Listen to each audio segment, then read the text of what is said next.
Gee. I'm just outed, Peter. We know that thing. We should fit it. Yeah, we can fit on.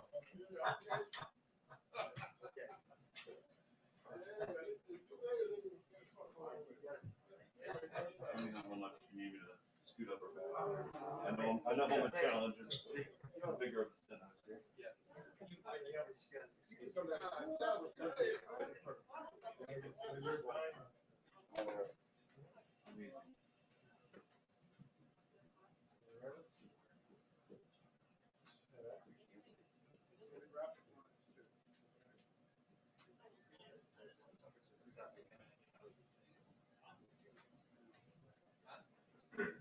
Okay then. So just to let you know. Thank you. Hey, how you doing?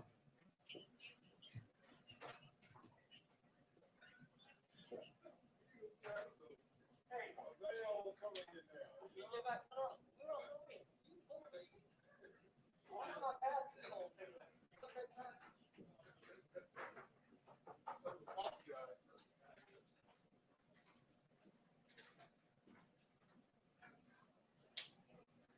Hey, do they let you keep your heart there for posterity?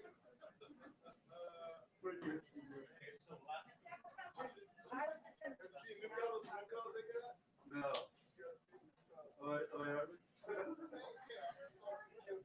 They need only 5 more minutes. Yeah. Yeah, I think she said, I'm not willing to 2 minutes. I do hear you, yes. Hey, how are you? They let me go to my office, which was fantastic. They said I it's would- gonna I be would have closed done on that. time. Huh? They said it's gonna be closed on time. Yeah, so I mean, I just the only one in that place. Yeah, I would have done that. Have they not let me in? Here. Yeah. Thank you. No problem. Yes, I am. Wash house was sent yesterday.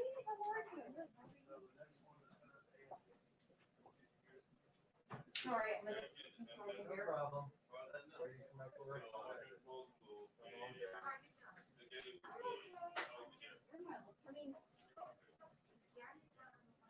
She's not. I can barely keep track of me. She's doing. I believe you. You know, she's really sore stuff. Period. Yeah, it's me and 70 people. I saw that. And a new editor. And a new deputy. I hear you well, thank you. So, you know, it's fine. So, and I'm the only one with hard pass, so here I am.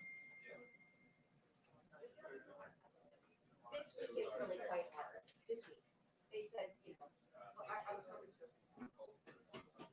Oh, yeah. You know, they told us to try to make it.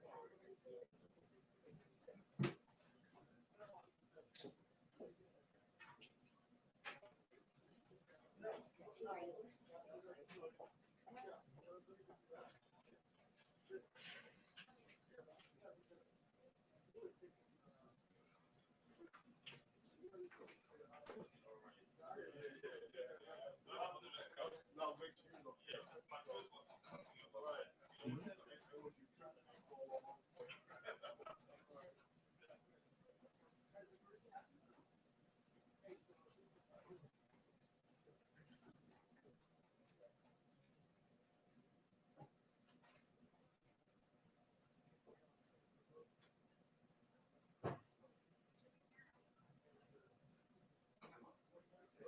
Hey, Ed, have you got a screw?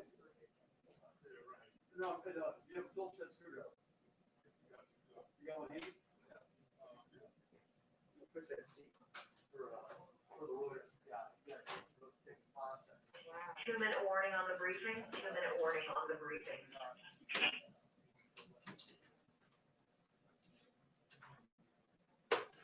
Are we going outside? Hey, Neil? Yes. Are we doing that?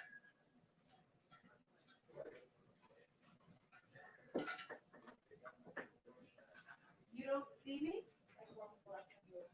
Really? Before I had COVID in late September. Weird. Yeah, I come Okay. back to Well, work. wish you did that trip. I did that trip after the Oh, right. And then I got, yeah.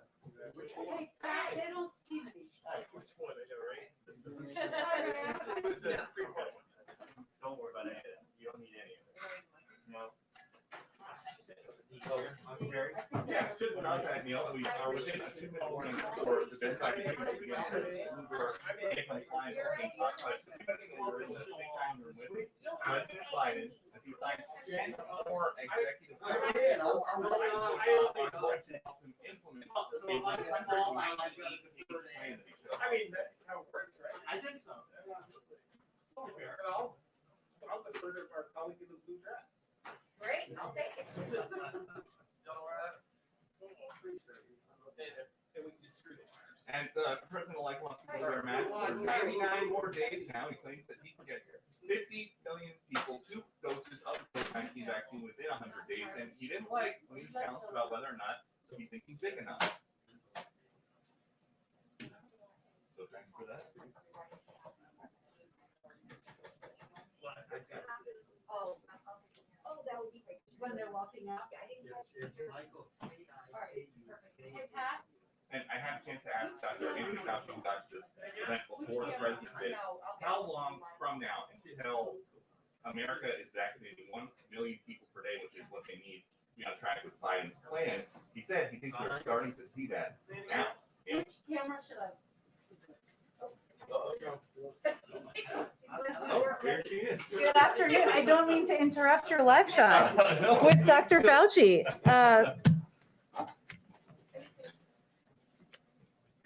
Good afternoon. Thank you for joining us today. Many familiar faces from yesterday back again. We are pleased to have Dr. Fauci here with us as part of the president's commitment to have public health experts lead our communication with the American people about the pandemic. Just to give you a bit of a run of show here, Dr. Fauci will speak at the top about the state of the pandemic, the status of vaccines. He'll take some of your questions. I will play the role of the bad cop when it's time for him to go and get to the work of the American people. And then I will do a topper and I'll answer a bunch of your questions as well. So there's lots to come after this. With that, I will turn it over to Dr. Fauci.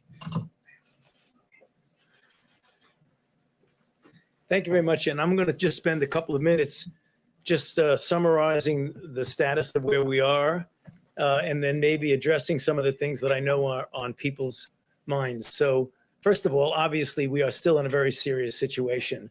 I mean, to have over 400,000 deaths is something that, you know, is unfortunately historic in the very bad sense. When you look at the number of new infections that we have, it's still at a very, very high rate. Hospitalizations are up. There are certain areas of the country, as I think you're all familiar with, which are really stressed from the standpoint of beds, from the standpoint of the stress on the healthcare system. However, when you look more recently at the 7-day average of cases, remember we were going between 300,000 and 400,000 and 200,000 and 300,000. Right now, it looks like it might actually be plateauing in the sense of turning around. Now, there's good news in that, but you have to be careful that we may not be seeing perhaps an artifact of a slowing down following the holidays.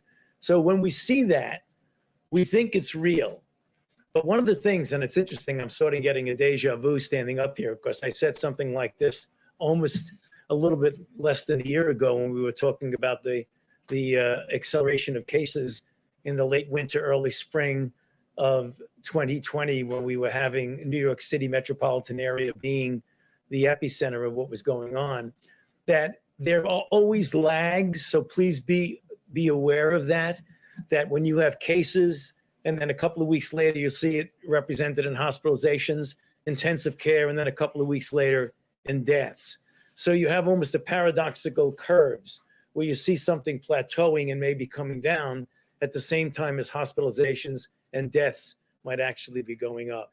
So this is something that I just put on your radar screen. It is not an unusual thing to see that sort of thing. The other point I want to make is one that we're getting asked a lot regarding questions. And that is, what is it about these mutants that you're hearing about? The mutants in the UK, which we know are in about 20 plus states, the mutants that we're seeing in South Africa and in Brazil. First of all, we need to understand that RNA viruses like coronaviruses mutate all the time. Most of the mutations don't have any physiological relevance with regard to the function of the virus itself.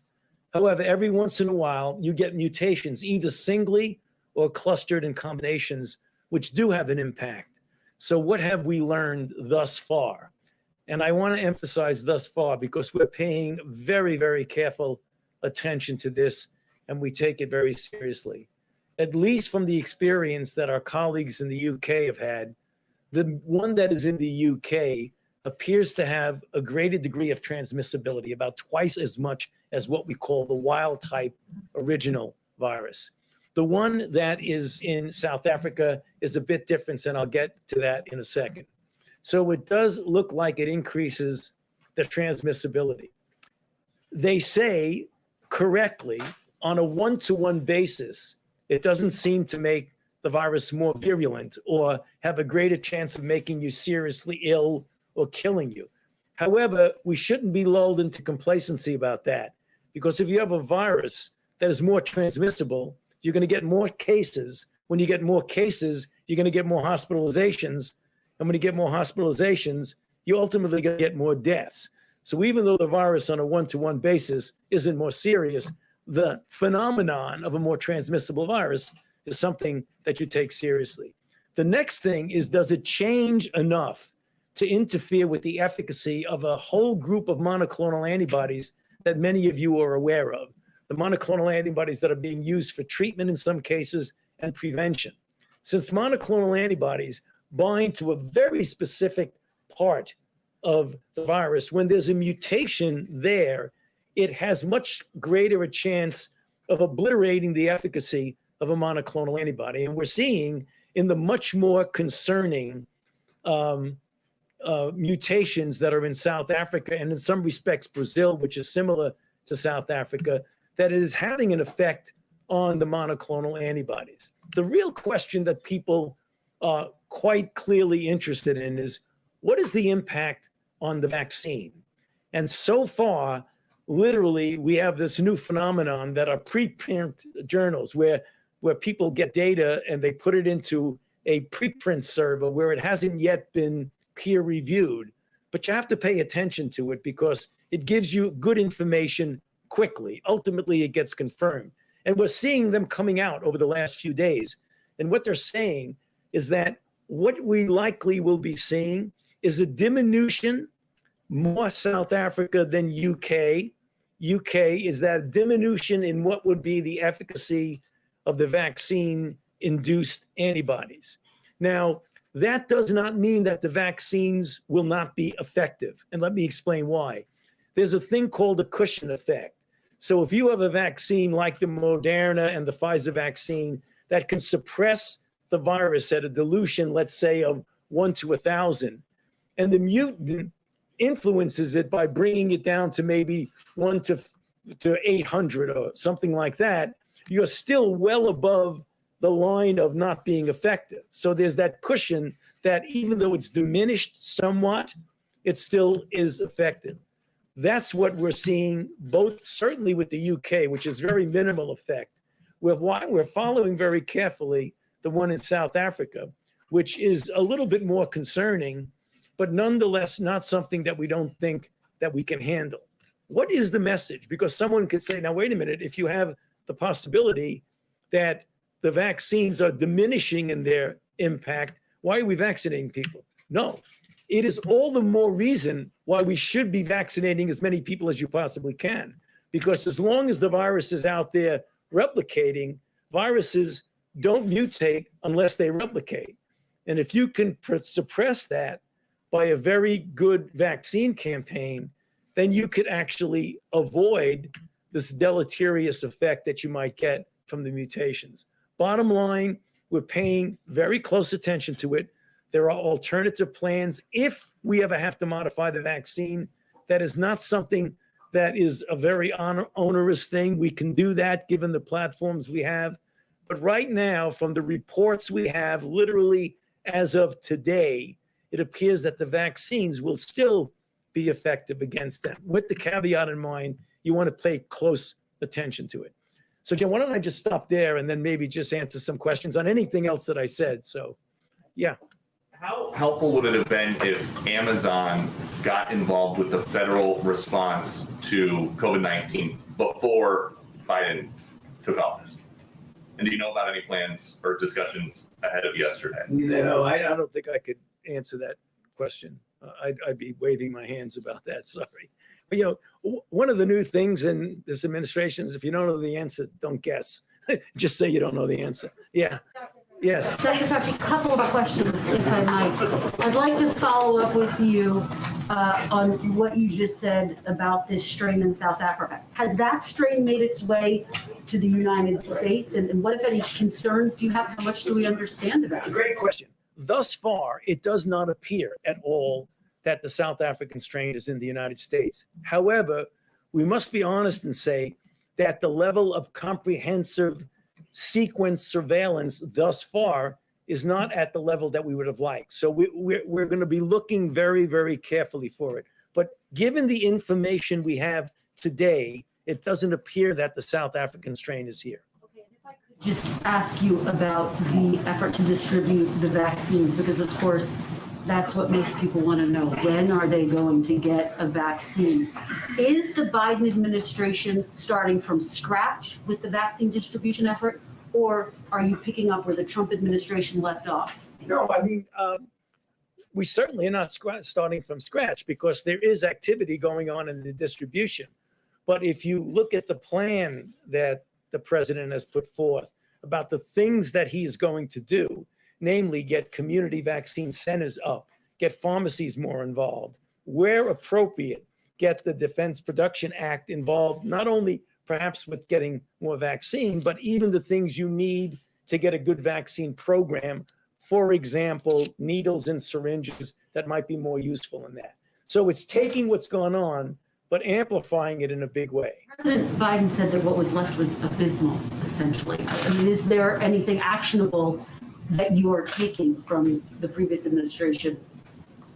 Well, is that delaying your efforts to get the vaccine? I mean, that's the question. No, I mean, we're coming in with fresh ideas, but also some ideas that were not bad ideas with the previous administration. You can't say it was absolutely not usable at all. So we are continuing, but you're going to see a real ramping up of it. One more final question. You had said that most people will be vaccinated by the middle of 2021. Is that still your expectation? Yes, it is. I mean, I believe that the goal that was set by the president of getting 100 million people vaccinated in the first 100 days is quite a reasonable goal. And when you get to the point, and one of the things that I think is something we need to pay attention to, and I quite frankly have been spending a considerable amount of my own time, is outreaching, particularly to minority communities, to make sure that you get them to be vaccinated and you explain why it's so important for themselves, their family, and their community. If we get 70 to 85% of the country vaccinated, let's say by the end of the summer, middle of the summer, I believe by the time we get to the fall, we will be approaching a degree of normality. It's not going to be perfectly normal, but one that I think will take a lot of pressure off the American public. You're one of the few holdovers from the previous administration, this current one. What has been your experience with this new team?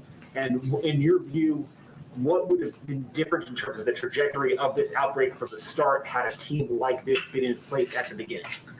Well, I can tell you my impression of what's going on right now. The team, I don't know if I can extrapolate other things, but one of the things that was very clear as recently as about 15 minutes ago when I was with the president is that one of the things that we're going to do is to be completely transparent, open, and honest. If things go wrong, not point fingers, but to correct them and to make everything we do be based on science and evidence.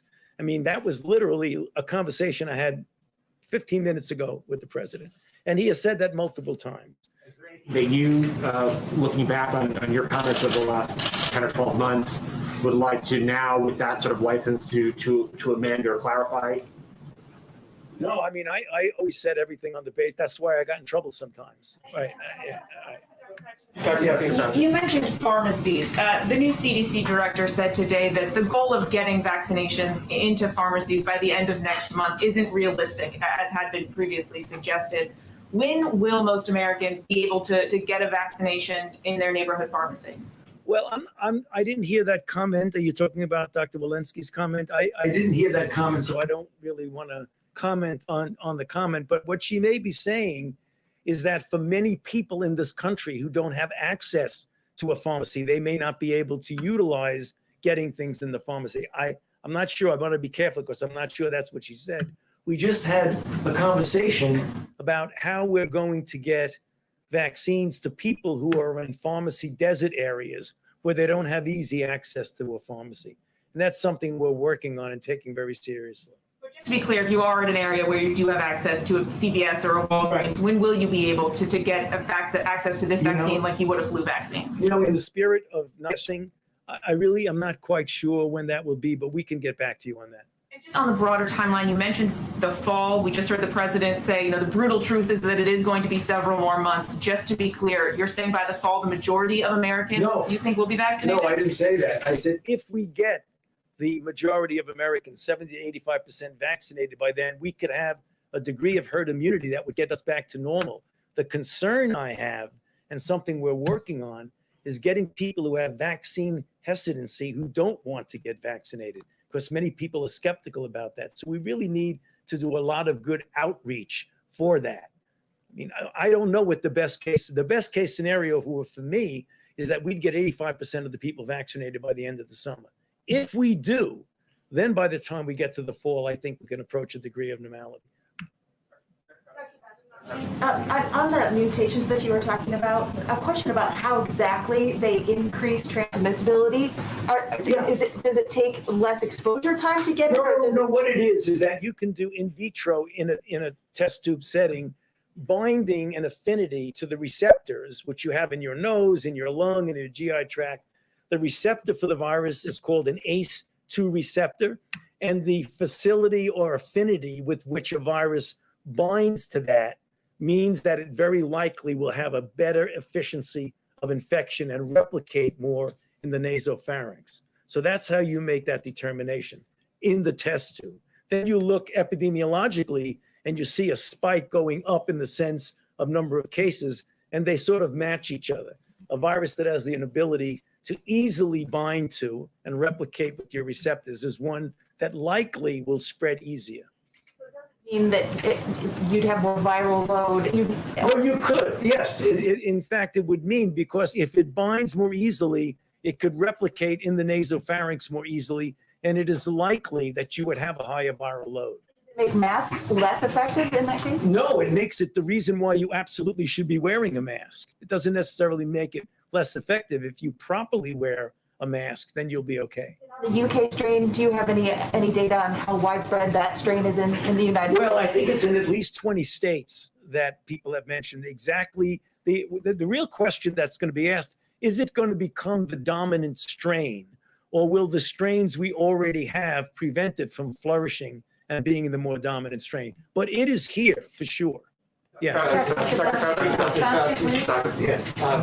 Just a follow-up on vaccines. Some state and local authorities are saying that they would be able to distribute more vaccines if they had more. Is the Biden administration now trying to increase production by Moderna and Pfizer in the next 6 weeks? Yeah, as well as to utilize what we hope will be another player in the field, the J&J, Janssen, as well as other of the companies. But also, as the president has said in his plan, to do whatever he can to expand the availability of vaccines, whatever that is. I mean, he said that he's going to just use every possibility, including the Defense Production Act. Can you explain the discrepancy between what some states are saying about needing more vaccines and the CDC saying that a lot of vaccine is still remaining on people's or on their shelves? Yeah, I think that is something that we need to really take a close look at, because that is sort of an inconsistent discrepancy. And one of the things we want to do is to find out why that's the case. And if it is the case, particularly the thing that would be most disturbing, if there's vaccine laying around and people are not using it when others would need it. But I don't know the answer to that question, but we need to look into it. Dr. Fauci, you've joked a couple times today already about the difference that you feel in being kind of the spokesperson for this issue in this administration versus the previous one. Can you talk a little bit about how much different do you feel, less constrained? What is the, you for so many times you stood up behind a podium with Donald Trump standing behind you. That was a different feeling. I'm sure that it is today. Can you talk a little bit about how you feel kind of released from what you had been doing for the last year? Yeah, but you said I was joking about it. I was very serious about it. I wasn't joking. Actually, obviously, I don't want to be going back, over history, but it was very clear that there were things that were said, be it regarding things like hydroxychloroquine and other things like that, that really was uncomfortable because they were not based on scientific fact. I can tell you, I take no pleasure at all in being in a situation of contradicting the president. So it was really something that you didn't feel that you could actually say something and there wouldn't be any repercussions about it. The idea that you can get up here and talk about what you know, what the evidence, what the science is, and know that's it. Let the science speak. It is somewhat of a liberating feeling.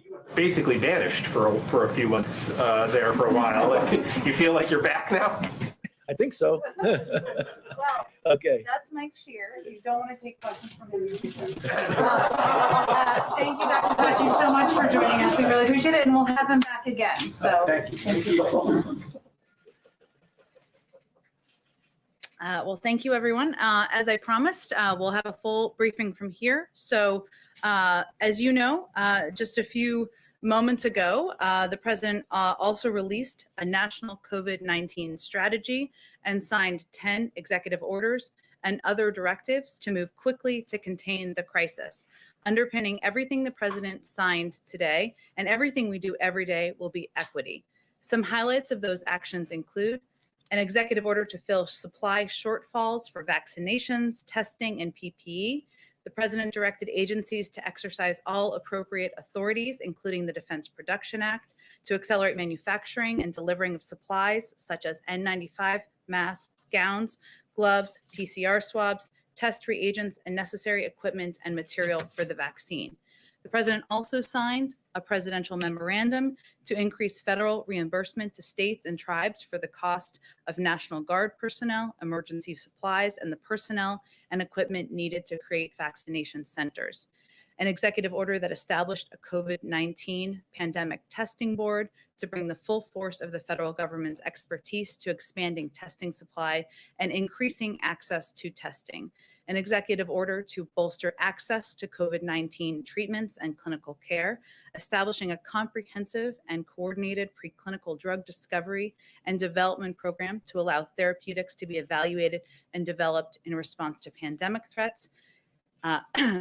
Sorry, I had to clear my throat. There's a lot here. He also issued an executive order directing the Departments of Education and Health and Human Services to provide guidance on safe reopening and operating for schools, childcare providers, and institutions of higher education. An executive order on the Occupational Safety and Health Administration to immediately release clear guidance for employers to help keep workers safe from COVID-19 exposure. An executive order to require mask wearing in airports or certain modes of public transportation, including many trains, airplanes, maritime vessels, and intercity buses. And an executive order establishing a COVID-19 health equity task force, something we had previously announced, but making it official today, to provide specific recommendations to the president for allocating resources and funding in communities with inequities in COVID-19 outcomes by race, ethnicity, geography, disability, and other considerations. These steps, of course, build on the actions we announced yesterday. I had an additional update. Some of you may have seen this come out through late last night, but I wanted to share with you that as a result of one of the executive orders President Biden signed yesterday, the acting Homeland Security Secretary issued a memorandum to review and reset immigration enforcement priorities. For 100 days, beginning tomorrow, the Department of Homeland Security will pause removals for certain individuals. This pause will allow the administration to review and reset enforcement policies and ensure that resources are dedicated to the most pressing challenges and that we have a fair and effective enforcement system rooted in responsibly managing the border and protecting our national security and public safety. I had one other item I just wanted to flag for you about something the First Lady is up to. Let me see if I can find that, or I will circle back to it a little bit later. With that, I'm happy to take your questions. Zeke, why don't you kick us off? Thanks, Jen. Could you, some reporting earlier today about the president's commitment to extending extending New START. Can you talk about what the president's directive on that front has been? Additionally, can you confirm that the president requested reports from the new DNI for an assessment on potential foreign interference in the 2020 election, and then also the Solar Winds Act?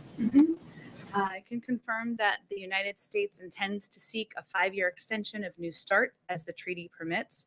The president has long been clear that the New START treaty is in the national security interests of the United States.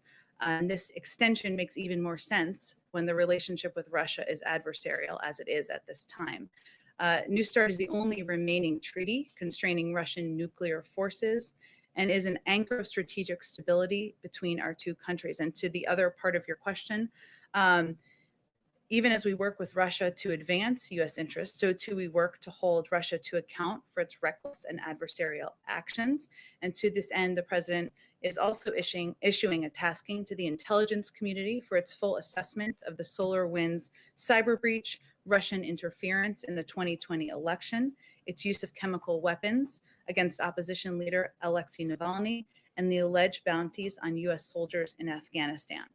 So that's hopefully answered all of it. That was a mouthful. And then just changing gears for a quick second to COVID and the negotiations with Capitol Hill. How long is the president willing to pursue bipartisanship? Democrats are already talking about a reconciliation process. Is there given the critical need for some sort of aid here that the president's talking about, is there a deadline at which he's giving Republicans, is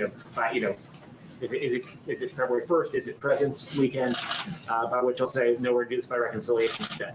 Well, I'm not going to set any deadlines on our first full day in office, but I will say, and hopefully I'll have more for all of you on this tomorrow, we are going to be increasing our engagement. It's already been ongoing even before the president was inaugurated yesterday, but hopefully we'll have more to share with you tomorrow on meetings, engagements, discussions that will be going on with leaders on Capitol Hill and many members over the course of the next several days.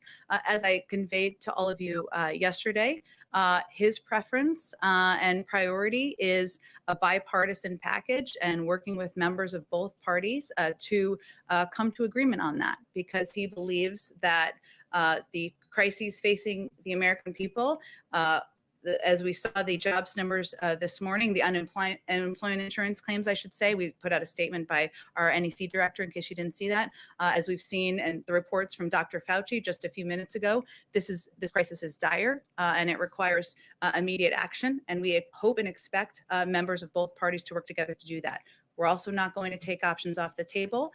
So we'll proceed with those discussions over the next couple of days. Go ahead, Kristen. Hi, Jen. If I could just follow up on that. There was some reporting that there was going to be a meeting this weekend with a bipartisan group of lawmakers. Can you give us any indication? Is that going to happen with President Biden or with his economic team? Is that your expectation? Well, I think the reporting was around a meeting with NEC Director Brian Deese. I spoke with him earlier today. He is definitely going to be engaging with a range of members and a range of different groups of members from Capitol Hill in the coming days. I think we were still working to confirm specific meetings before I came out here, and I hope to have more for all of you on that by tomorrow. Okay, and more broadly speaking, Jen, President Biden has proposed this $1.9 trillion package.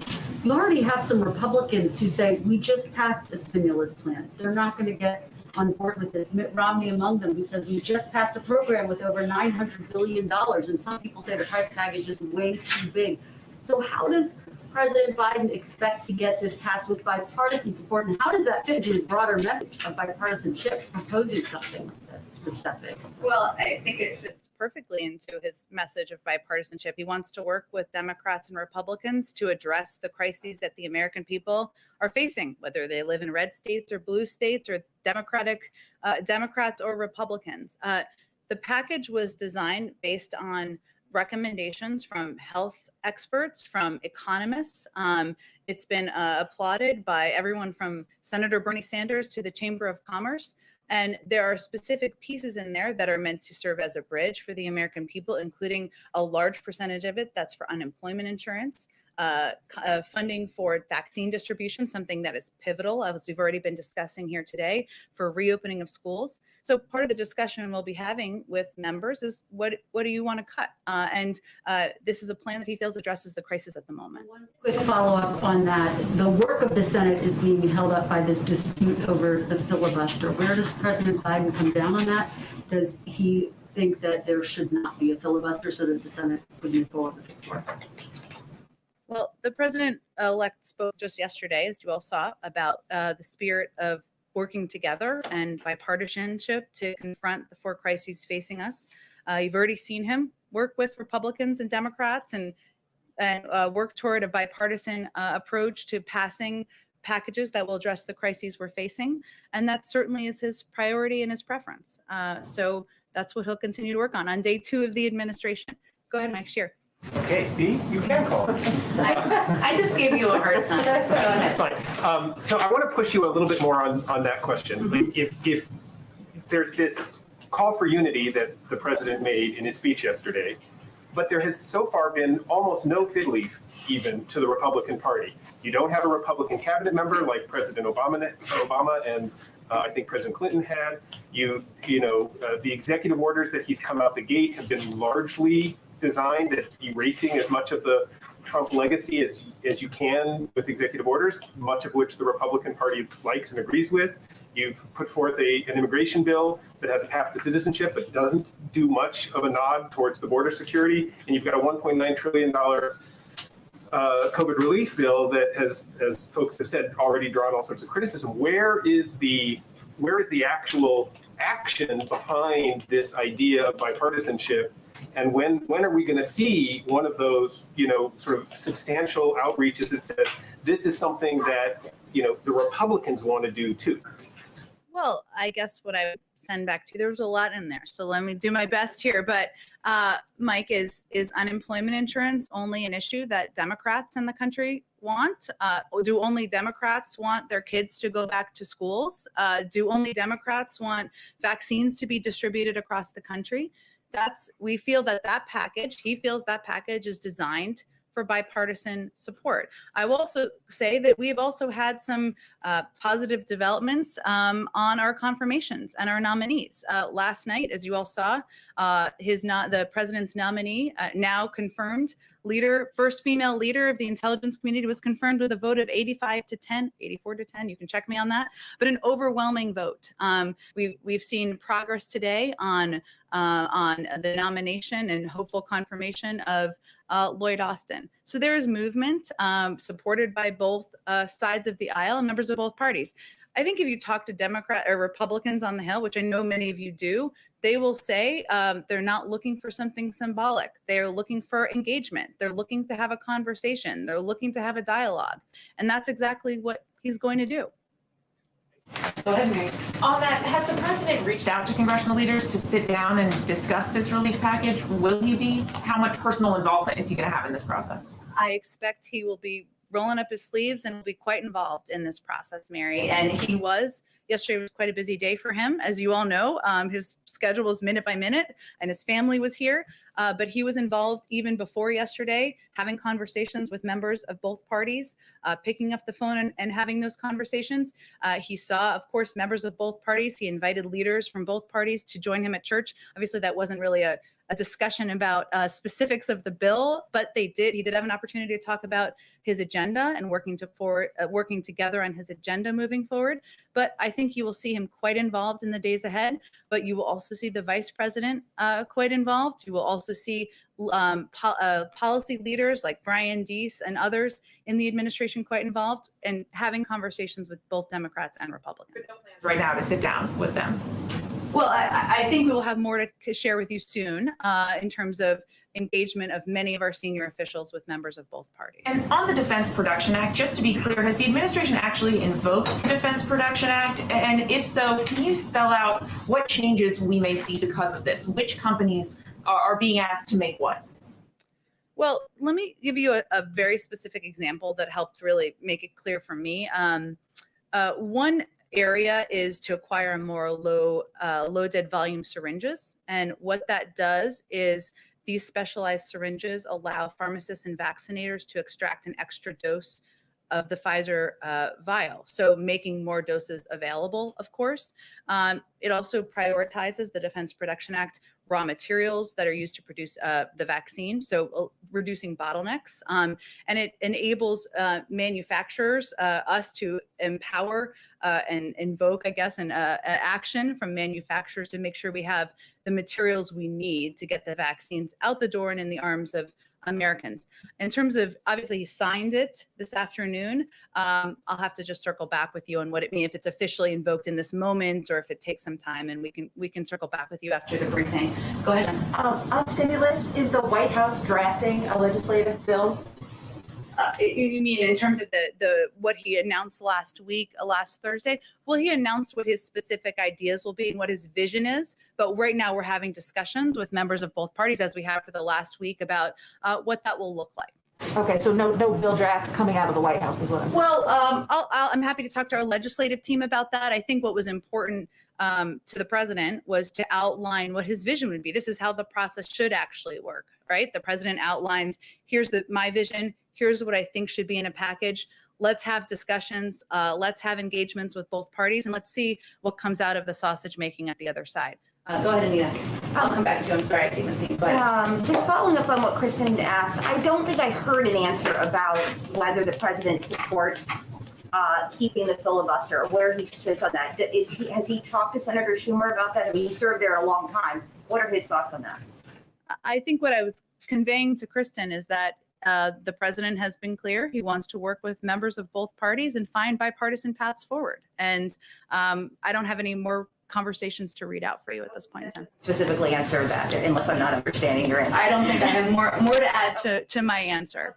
And then just on the impeachment trial, I know that there was some talk about sort of the Senate doing both things at the same time, two things at once. There's some reporting this afternoon that Republicans are pushing to have the impeachment trial start in February. Where do you all stand still now on that? Are you still looking for that both paths to happen at the same time? Would it be preferable to do that first, or are you okay with later, as some Republicans are talking about? Well, Anita, I think we have been pretty consistent that we believe the timing and the mechanisms for the Congress and the Senate moving forward and holding the former president accountable, we'll leave that to them. And what our biggest priority and focus is ensuring that it doesn't delay the Senate, Congress moving forward in consideration and discussion around the COVID relief package that the president proposed last week. Go ahead. Thank you, Jen. As a principal, I have a question for myself and then a question for someone who cannot be here because of the social distancing policies. My question is this, and it's about unity again. I've heard from conservatives who are afraid that the president is going to try to pull back religious conscience exemptions for groups like Little Sisters of the Poor. The president pledged he would do that in July when Little Sisters won a case in the Supreme Court. The Health and Human Services nominee Javier Becerra pursued that line of going after the exemptions as Attorney General of California. What's the president going to do on that? I haven't discussed that particular issue with him. I'm happy to circle back with you, but there's not a change in his position from what he said earlier this summer. Did you have another question? Question from Adam Longa of WUSA 9. He says, we saw the president warmly greet Mayor Bowser during the parade yesterday. She is pushing for the DC statehood measure to be on the president's desk within 100 days. Will the administration get behind this bill, and does the president support it? I hate to disappoint you, but I will have to circle back with you on that as well. There's quite a bit going on. I have not discussed DC statehood with him in the last 36 hours. Forward to hearing. Okay, sounds great. Go ahead and back. Yeah, thanks, Jen. I wanted to circle back on something COVID related. I know the president has obviously made a priority of resuming in-person learning in the first 100 days. I wondered, is the administration planning to issue any kind of uniform guidance to states on, whether it's reopening schools, reopening businesses, indoor dining, stuff like that? Or are you all planning to just kind of leave it to states to do sort of a patchwork based on their own situations? Well, as Dr. Fauci conveyed, our objective is to ensure that health and medical experts are leading the effort in delivering guidance, determining guidance, and also communicating it with the public whenever possible. And any guidance would come, of course, as you know, from the CDC. We will of course defer to that. But part of our priority and our focus here is on providing more engagement with states, more clear guidance from the federal level in terms of how we're planning to operate, what data we're seeing, how vaccines are being distributed, what we see as the challenges. And that communication has been lacking, as we understand it from our conversations in the past few months. So that is what we will focus on improving in the months ahead. Would you specifically, are you planning to do, daily or weekly calls with states, or how are you planning to up the communication there? Well, we have an entire COVID team, as you know, who are now, most of them are official, and part of their role will be engaging with governors, Democrats and Republicans, mayors, local elected officials to gain a better understanding of what's happening on the ground. That will be how they're going to be intaking a great deal of information. Obviously, health care providers and experts on the ground as well. We will also do engagement from the level of the president and the vice president as well, because they also want to have that conversation with states and local officials on what they're experiencing, what they see the challenges as, and how they can be addressed. And, that's something I think in President Biden's heart. He is a local elected official still, and he gets into the weeds of what they're experiencing, and he will be involved in that himself. Go ahead and the way back. Thanks, Jen. There's a lot of really big things that the administration wants to do: infrastructure, the stimulus, tax reform. Can you sort of lay out the cadence for us over the upcoming year? How do you envision those three major things playing out? What's the order? When do you think those will be taken up? When will they happen? Well, what I can lay out for you on our first full day here is what our initial priorities are. And they revolve around addressing the 4 crises that the president has stated that the country is facing, including getting the pandemic under control, getting people back to work, addressing our climate crisis, and addressing racial equity. And so, go ahead. No, I was going to ask you, do you think tax reform happens in 2021? I don't really have any predictions for you on that. I think at this point in time and for the foreseeable future, addressing the pandemic, getting the pandemic under control, and that linkage to getting people back to work will be his top priority. Keystone XL, the decision yesterday from the president. What would you say to those who have lost their job or will lose their job as a result of that decision? What would the message from the president and the White House be? The message of the president and the White House would be that he is committed. His record will shows the American people that he is committed to clean energy jobs, to jobs that are not only good, high-paying jobs, union jobs, but ones that are also good for our environment. He thinks it's possible to do both.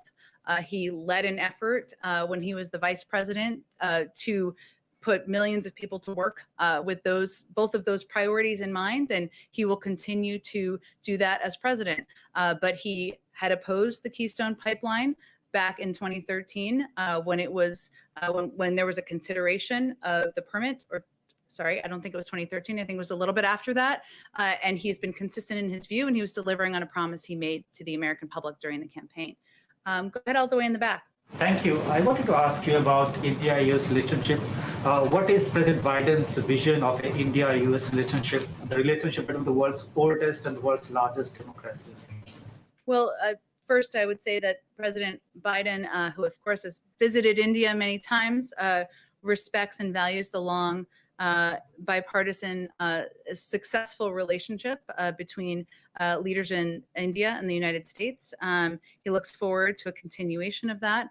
Obviously, he selected and yesterday she was sworn in, the first Indian American to serve as president or vice president. Certainly a historic moment for all of us in this country, but a further, cementing of the importance of our relationship. So go ahead, George. Yeah, thanks.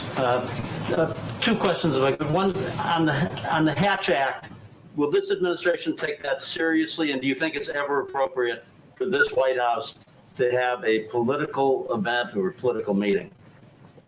Well, as you know, there are some political events that are acceptable, but we certainly take the Hatch Act seriously and will abide by that. And you will not see a political rally on the south lawn of the White House with under President Biden. The second one, this may sound trivial, but presidents and candidates have some events where they're fun for the candidate. The big crowd on the acceptance speech at the convention, the big crowd at the inauguration, big rallies.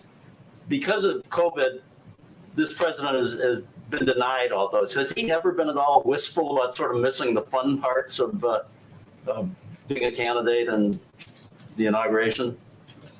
Not in front of me, George. I will say that even yesterday, or of the last couple of days, he tried to find a moment of joy with his family and with his grandchildren, who bring him a great deal of joy, and a recognition of course, the great responsibility he has on his shoulders, but a moment in history that he was playing a very important part of. So I would say he's been in public office, as you all know, for decades, and he's had many joyful moments, but this moment, serving as president, coming in at a crisis where thousands of people are dying from a pandemic every day, millions of people are out of work, is not really a time for daily joy as the leader of the free world. And he's focused on doing his job to get the work done for the American people. Go ahead. Why weren't President Biden and all members of the Biden family masked at all times on federal lands last night if he signed an executive order that mandates masks on federal lands at all times? At the inaugural Memorial, yes. I think, Steve, he was celebrating an evening of a historic day in our country. And certainly he signed the mask mandate because it's a way to send a message to the American public about the importance of wearing masks, how it can save tens of thousands of lives. We take a number of COVID precautions, as you know, here in terms of testing, social distancing, mask wearing ourselves as we do every single day. But I don't know that I have more for you on it than that. But as Joe Biden often talks about, it is not just important the example of power, but the power of our example. Was that a good example for people who are watching who might not pay attention normally? Well, Steve, I think the power of his example is also the message he sends by signing 25 executive orders, including almost half of them related to COVID. The requirements that we're all under every single day here to ensure we're sending that message to the public. Yesterday was a historic moment in our history. He was inaugurated as president of the United States. He was surrounded by his family. We take a number of precautions, but I think we have bigger issues to worry about at this moment in time. Go ahead, Anita. Jeff? You mentioned. Oh, sorry, Jeff. Let me go to Jeff, Anita, because I already went to you, if that's okay. Thanks very much. Follow up on New START. Do you have any indication from Russia that they will object to the extension of 5 years? And has the United States already alerted Moscow about its desire? Well, we have not, obviously, as you know, a number of our nominees have talked about our intention during their confirmation hearings over the past couple of days of extending New START. I don't have any calls to read out for you, but I can check and see if any notifications or discussions have happened this afternoon. And to follow up on something from yesterday, which I think you referred to, that President Biden had said that President Trump left him a very generous note, and he didn't want to talk about it until he spoke to President Trump. Are President Biden and former President Trump going to have a call? There's no call planned. What he was conveying is that he didn't want to release a private note without having agreement from the former president. But I wouldn't say he's seeking it through a phone call. He just was even trying to be respectful in that moment of a private letter that was sent. With regard to the former president, has President Biden spoken to Speaker Pelosi at all about the timing of when she plans to bring the impeachment articles to the Senate and how he would like to see this trial proceed? President Biden has been pretty clear about what the focus of his conversations are and what his intention is with his engagements with leaders from both sides of the aisle and in both houses of Congress, including with Speaker Pelosi, someone he's known for quite some time. And that is his intention and focus on getting the COVID package through. So he will leave it to her and to now Leader Schumer to determine what the path forward and the timeline will be in holding the former president accountable. Anita, go back to you. Yeah, you earlier mentioned 4 priorities of the president. I was surprised to not hear immigration per se in that, because yesterday many of the executive orders were about immigration. There were 2 major agency releases last night about immigration. The bill is being introduced today. Do you not see that as sort of the second big push after the COVID bill? Where do you see that? And I guess I would say, why is it, I was going to ask you, why is it going to be, why is it such a priority after the COVID bill, but you didn't even list it. So I wanted to kind of clarify that and get your thoughts on it. Well, I wouldn't read into that other than immigration we consider as part of racial equity and part of, which is a broad issue, but that's how the president has spoken about that crisis over the past several months. And clearly it is an enormous priority to him because we moved forward in announcing the specifics of an immigration bill, an immigration package he is eager to move forward on with Congress on his first day in office. But as you know, there's been a lot of history on efforts to do comprehensive immigration reform, to do any form of immigration reform. And what we're hopeful is that this will be a moment of reset and a moment to restart discussions on Capitol Hill. There are already a number of co-sponsors who have been announced to have those discussions. There are experts on immigration who have worked on this issue on both sides of the aisle. Historically, it is an issue that there is bipartisan support from the business community, supports from a range of outside groups with different political tilts, and we're hopeful that that will help propel it forward.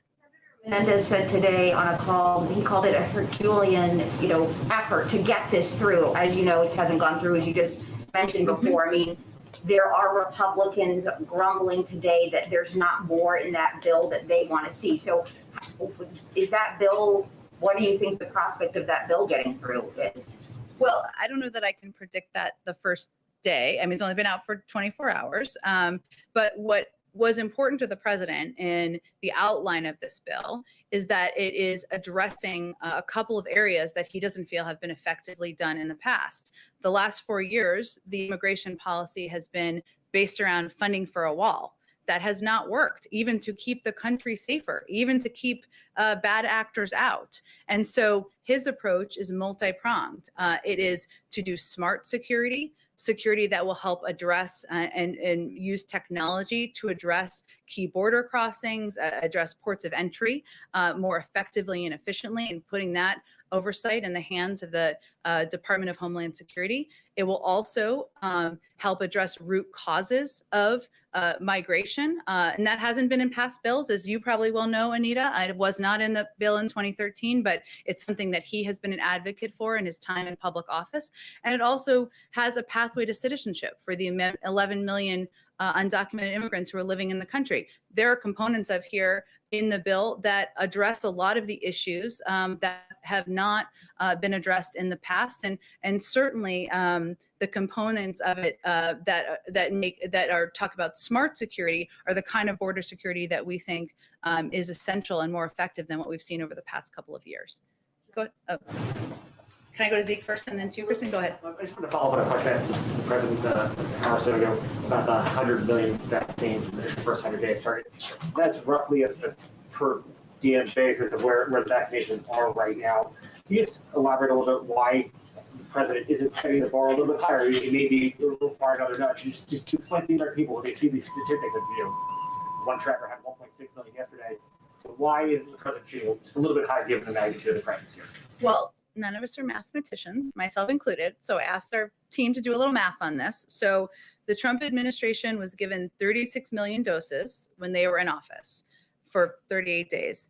They administered a total of about 17 million shots. That's about less than 500,000 shots a day. What we are proposing is to double that to about 1 million shots per day.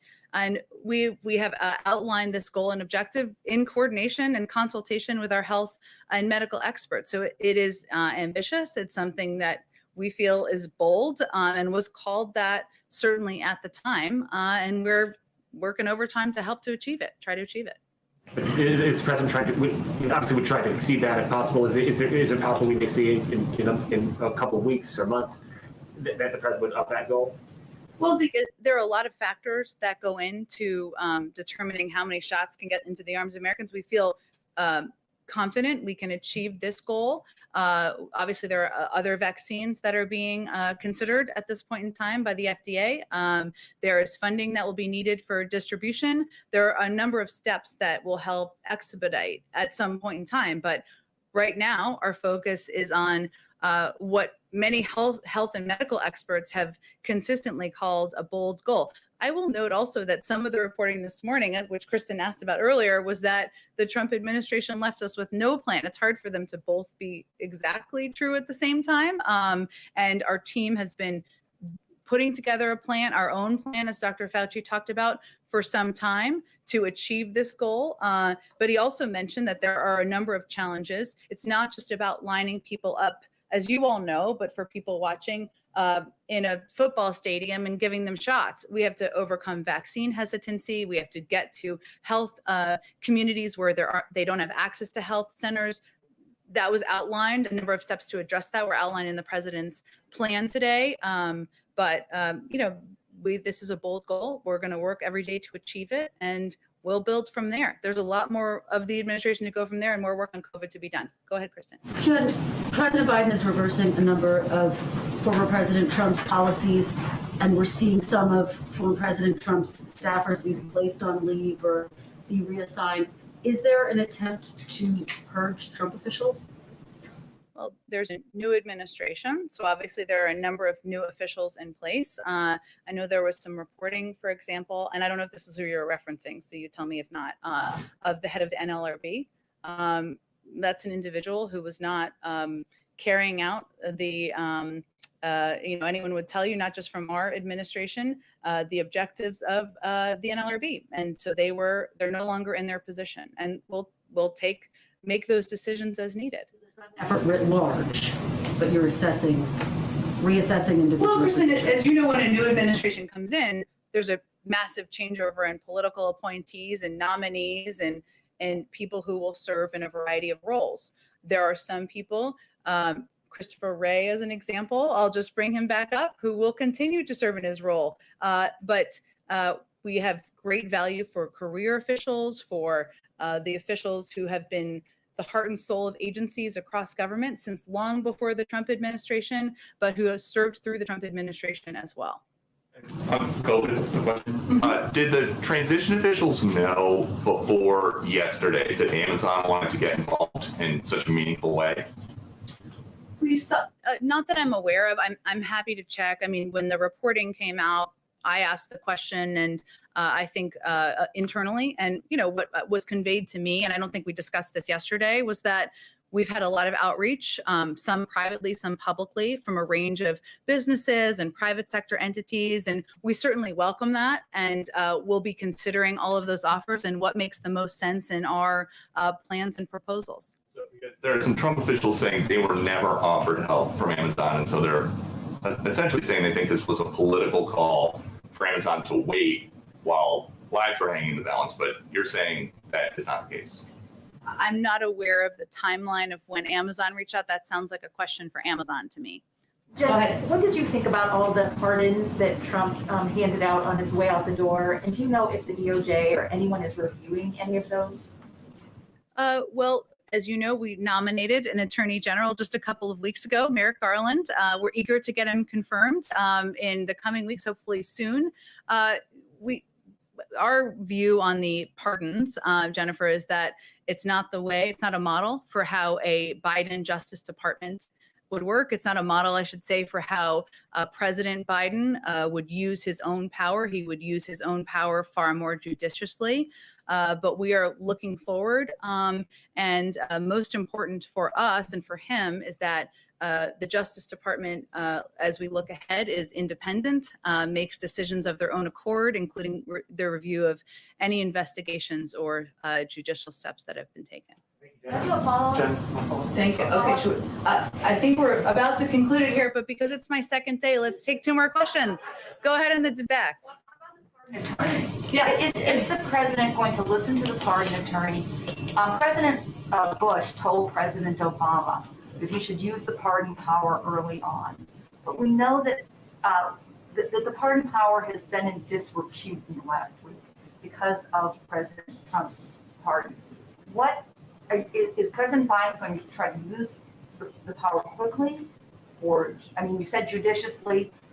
What's his take going to be? Well, judiciously, and I'm not saying you're conveying this, but just for clarity, is not meant to convey speed. It's just meant to convey how he approaches it. As you know, he has a long history on judicial issues, having served as the chairman of the Judiciary Committee many years ago.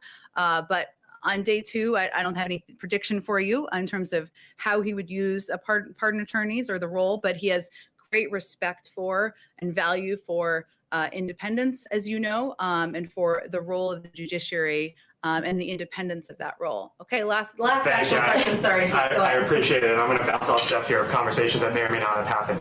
Can you tell us, has President Biden spoken to the Fed chair, Jay Powell? If he hasn't, does he have any plans on speaking to him at any point in the near future? And generally speaking, how does the president view the stewardship of the Fed chair during this economic crisis? I don't have any calls to read out for you or to predict for you with the chairman of the Federal Reserve. He clearly has a great deal of respect and value for the Federal Reserve and the role they've played historically, given he nominated the former chair to serve as the first female Treasury Secretary. But I don't have anything more for you. I can venture to get more for you from our economic team. Thank you, everyone. I'll see you again tomorrow. Thanks, Dan.